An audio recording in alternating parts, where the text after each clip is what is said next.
Hello everyone, this is video number 2 for lesson number 6, combustion and flame.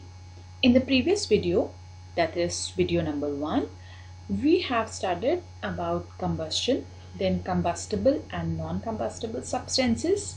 Then we also discussed about two activities, that is air is necessary for burning, and next one was related to the ignition temperature.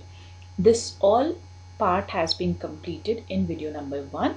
Now today in video 2 we will study what are the conditions which are necessary for combustion, how we can control fire and different types of combustion.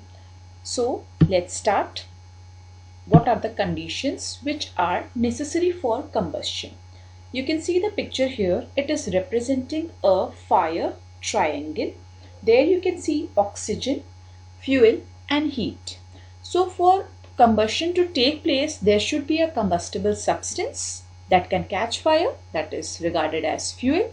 There should be a continuous supply of oxygen, because we know that combustion takes place only in presence of oxygen, and there should be appropriate heat for that substance to combust. Okay, so all these three things are very essential, then only the process of combustion will take place. Combustible substance is also regarded as fuel.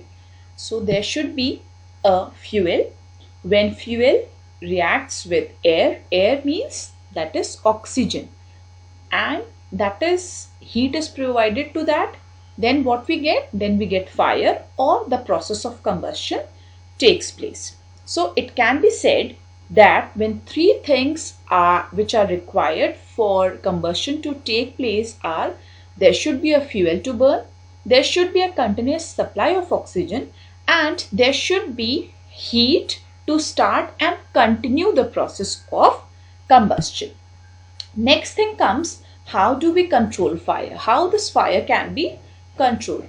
So as just now we studied about the fire triangle, if we remove any of the one thing, either the oxygen or the fuel or the heat, then the process of combustion can be stopped. Either the supply of oxygen is cut off, then the process will not take place. If heat or the temperature which a substance is getting, if you lower the temperature, then also the process of combustion will not take place. Okay, fuel, how you are going to remove fuel? So we cannot remove fuel. We can remove these two things, either the oxygen or the heat, to stop the process of combustion. Okay, now how do we control fire? We can control fire through different aids, like we can use water to control the fire, we can use fire brigade also to control the fire. But these things, in case of a building fire, or in case of an electric fire, it is not possible to use water there. Then what we use? We call the fire brigade there to stop the fire there only. Okay, there are certain cases where this water cannot be used. Okay, like electrical equipments or oil which is catching the fire, you cannot use water there, because water being a good conductor of electricity, it will not stop the fire. Secondly, in case of water fire, in case of oil fire, sorry, water is heavier, therefore oil is going to float and continue to burn. So what should be used there? There we can use fire extinguisher. Okay, so now our next topic is to study about the fire extinguisher. There are various types of fire extinguishers. You can see in the picture, that is water extinguisher. Obviously it is using water to extinguish the fire. Then foam extinguisher, it uses sodium carbonate and aluminium sulfate to stop the fire. Powder fire extinguisher, it uses baking soda, that is sodium bicarbonate or potassium bicarbonate. Then wet chemicals, carbon dioxide, you all know it is using carbon dioxide to stop the fire.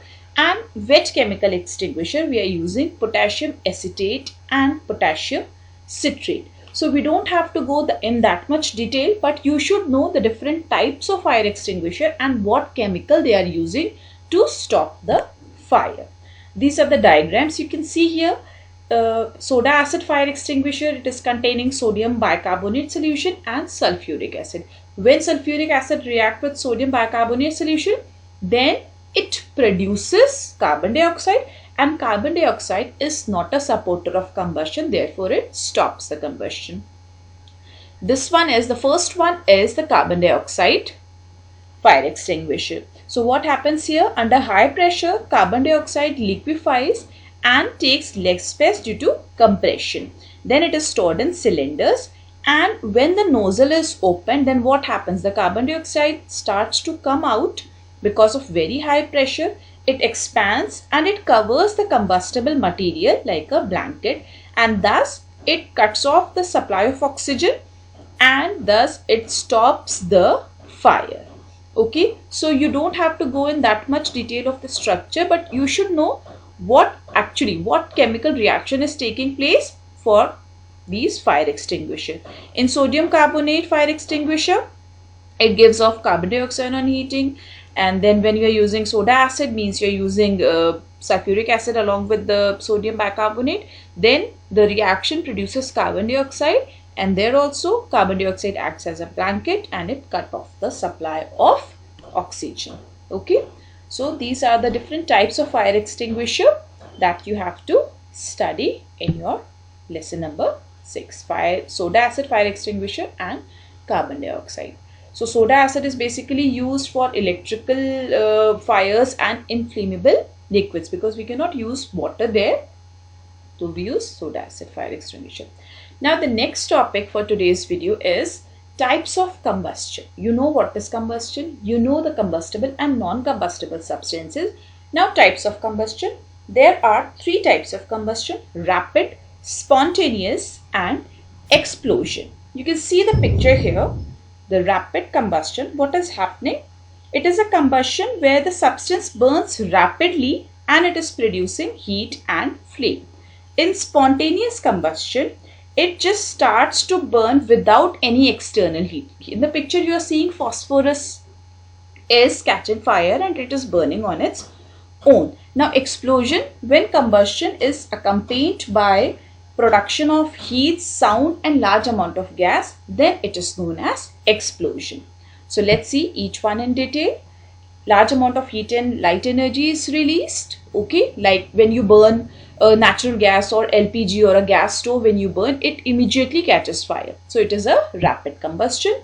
Spontaneous, when the reaction is taking on its own without any extra additional heat.